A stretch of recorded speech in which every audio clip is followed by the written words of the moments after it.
Hello, everyone. Welcome to the Skull Session Recruiting Podcast, brought to you by BuckeyeHuddle.com. I am Mark Givler, joined by Tony Gerdeman. Yes, it's another commitment episode here on the Skull Session Recruiting Podcast. Glenville pipeline continuing to roll. Ohio State has flipped three-star defensive tackle Jamir Perez from the Florida Gators in a recruitment that I can only describe as very Jerome Baker-like. Tony, I think we saw the writing on the wall here when he showed up at camp ahead of his official visit. But your initial thoughts on the Buckeyes landing the 360-pound nose tackle? I think anytime you have the SEC coming in and offering an Ohio defensive tackle and like legit SEC coming in, like Alabama, Florida, and groups like that, and you let him get away, that's a loss. And so to keep him in state and whatever he becomes, that's almost the secondary parts. Like you beat the SEC here, you kept a kid home, but now you've got to develop him and turn him into something. But there's probably there's a lot of terrible feelings out there. But like to see if you're Ohio State, to see an in-state defensive tackle go to the SEC and do something is just like, all of those times you go down to the South and you're just battling those guys for defensive tackles and they're just all over the place and you're fighting an uphill battle, and then to have somebody in your own state, in your own backyard-ish. I mean, this is, let's face it, yeah, it's 2 hours away, but Glenville is Ohio State's backyard. It's also their front yard. It's their side yard. It's their, whatever. And so you don't want to lose that guy. And when he committed to Florida, I think everybody was like, well, it's early, and boy, early didn't last long for Perez. No, and like I said, that was very, I remember covering the Jerome Baker recruitment. I'm getting old now, so there may be people who are like, don't get that reference or wondering what the heck I'm talking about. But Jerome Baker, at one point, former Ohio State linebacker, NFL player, committed to Florida in the single most awkward press conference I've ever been to. It was, I can only describe it as a funeral. It had the vibe of a funeral. No one was happy. No one was smiling. Jerome wasn't smiling. It was the most bizarre thing I've ever seen in my life. And I walked away from that press conference in which we actually did expect, we had at that point figured he was going to pick Florida at that thing. But we walked away. Every one of us who covered that was there that day walked away from that saying there's not a chance on earth that kid is going to Florida. We maybe don't know where he's going yet, but we know he's not where he's not going, and it's the school he just committed to, because that should have been a party, a celebration, and it was so weird. Kind of like, and then he kind of like walked off. There were no usually you can get like an exclusive with the kid afterwards. Mm-hmm. He does his announcement, and then you talk to him after. Oh no, they kind of like ushered him right off into the school. Thanks for coming, everybody. It was like a 2-minute thing. See you later. I drove 4 hours round trip for a 2-minute press. It was insane. So when Jamir committed, when Jamir committed to Florida, it wasn't, we didn't do the whole press conference thing like that, but I just felt like, boy, this just doesn't add up with what I've been hearing roughly until a couple of days before he went to Florida. And I'm like, this, Glenville kid, we'll see. So it has now come full circle. He's back in the fold at Ohio State.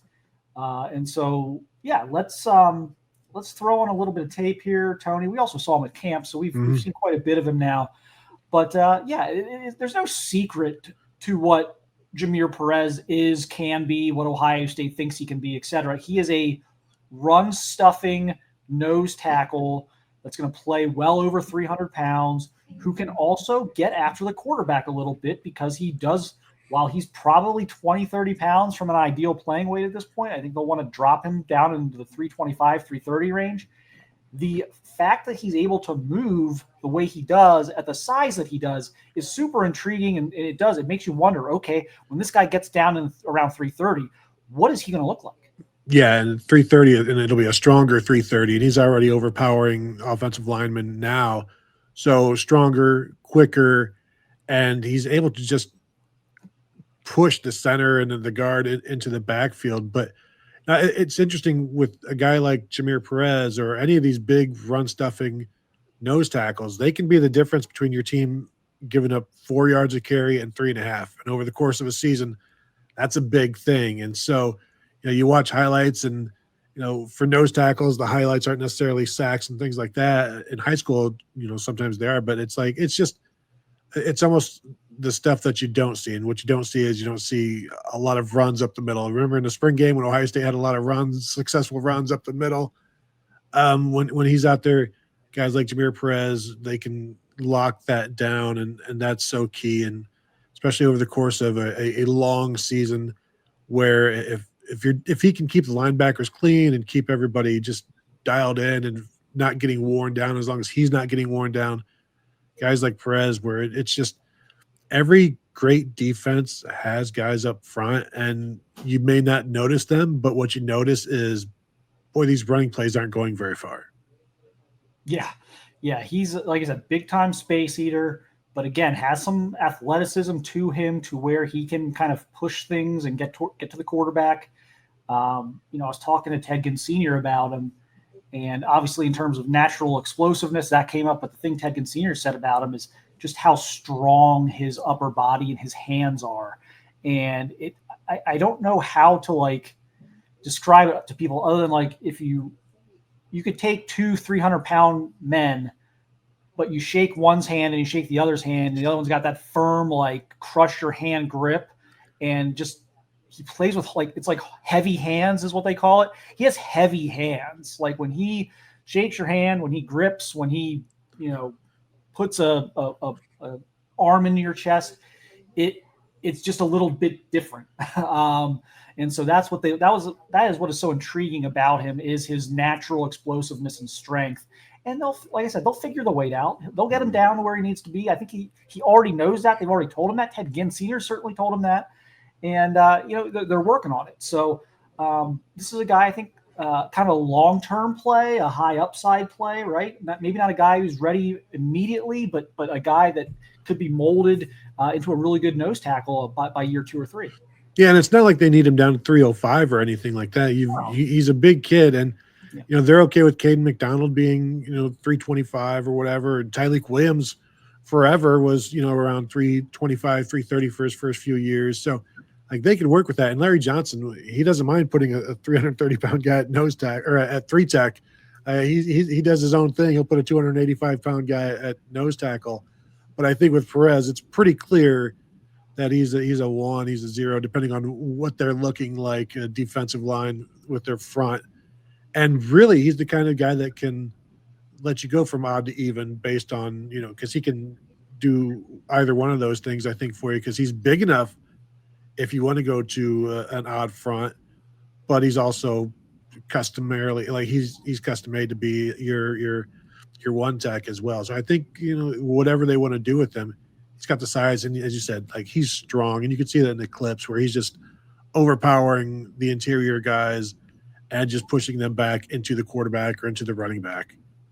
Yeah. So again, we'll see where this goes, but like Tony mentioned, this is a guy, he's going to play at 330. He's not we're not talking about 50 pounds of weight here. He's going to play. He's naturally big. He's going to play at 330, 335. So they'll get him down there and they'll work with it. And so I'm curious to see what his senior year looks like, because I think he's got a chance to really improve on what he did last year. I think, maybe better conditioning. Certainly he's learned he's had a year of development. He's done some camps. He was on their bus tour doing the camps, learning things, new techniques, and kind of picking things up from the coaches that he was working with. So a guy I'm very interested to see what the development curve looks like now in October, November. What are we looking at then? I think that's going to be a very interesting thing. Tony, again here, it's so important, right? This defensive line recruiting. Everyone's kind of worried about it, but gosh, it just feels like things are starting to work out. Yeah, and that helps when you lock down in your state. You get the guys you need in state, and obviously Perez was one of those. And then you go and get. You're not going to get all of your targets, but once you start filling your basket, you start feeling better about things, because you're going to want to rotate. They would love to be able to play 8 guys in a game every, up front, and just have everybody have their own backup and not even call them backups, just call them the next guys in. and go from there. And if they could get to 10, they'd love that as well. So you bring in as many as you can without getting into fights with other position coaches, basically, because Keenan Bailey's he wants 4 tight ends a year seemingly, and Larry Johnson's only allowed like 3 defensive linemen at times or whatever. But you're all one team, and everybody does better when you've got a better defensive line. The tight ends do better when Ohio State has a better defensive line because everybody benefits from it. And boy, wouldn't it be nice that you're trying to recruit these linebackers like in 26 and 27? You're like, hey, look what's going to be in front of you, especially if you're like a Mike, like you're looking like, hey, like, yeah, you're going to be playing behind a 330-pound nose tackle, and a guy like a Kari Wilder, for example, who's already, 260 pounds. Is he going to be the Edric Houston of this class and kind of kick inside and just be that dynamite explosive 3-tech, or is he going to stay outside? Which in that case, you still got a big guy on the outside helping kind of clean things up for you if you're a linebacker. So, this is starting to come together. I'm not taking a victory lap yet. I'm not going to do that. I'm not going to do the premature touchdown dance. I'm not going to drop the ball. I'm not going to Leon let it, drop the ball on the 1 yard line. We're not going to do that. But I did say a couple weeks ago that I expected things to start to come together, that I felt they were better positioned than in the past in terms of having more irons in the fire and not having to worry about, we got 3 or 4 guys here, and if we don't get, all 3 of them or 3 out of 4 of them, we're going to be in trouble. I think the net was cast wider. So I think we're starting to see some good results here, clearly. And we'll see how the summer finishes. I really shouldn't take a victory lap in today's landscape until December anyway, because you just never know what can happen. So I promise you guys, I will not take a victory lap until roughly around Christmas. But I do think I think things are on track. Am I crazy? Well, I'll just say, don't forget the spring. Don't forget the spring transfer portal window either. You hesitated quite a bit when I asked you if I was crazy. So I don't know. I don't know. I don't know what to take. I don't know what to make of that. No, things generally come together for Ohio State, and I think you're going to be seeing that again. Parting thoughts, Tony? No, I think we talked last week about Glenville versus South Florida Express in terms of Ohio State pipelines. I think Glenville has just nudged ahead. I don't know how long they're going to hold that spot. South Florida Express, you're on the clock. This is like the Ohio man versus Florida man. It's Ohio man has taken the lead. Florida man next. You're next, guys. What are you going to do here? Never say like Florida man your move, because you don't know what could happen next. Well, my parting thought is, Ohio State fans, please just trust me on this specific one, especially. Never take Ted Ginn Sr. for granted. Never take the legend Ted Ginn Sr. for granted. If you ever see him in person, shake his hand, thank him for his service. That'll do it for this one. Again, lots going on at BuckeyeHuddle.com. Tons of recruiting updates, tons happening, lots of action, visitors, commitments are happening. So keep us locked in here at youtube.com/BuckeyeHuddle for updates as they develop, but also BuckeyeHuddle.com for updates usually before they develop. So you can usually get a heads up on what might be coming over at the Jeff Ruby's Huddle board. Jeff Ruby's Columbus, thank you for sponsoring our premium message board, Best Steaks in Columbus. So thanks everyone again for watching and listening, and we will talk to you again soon.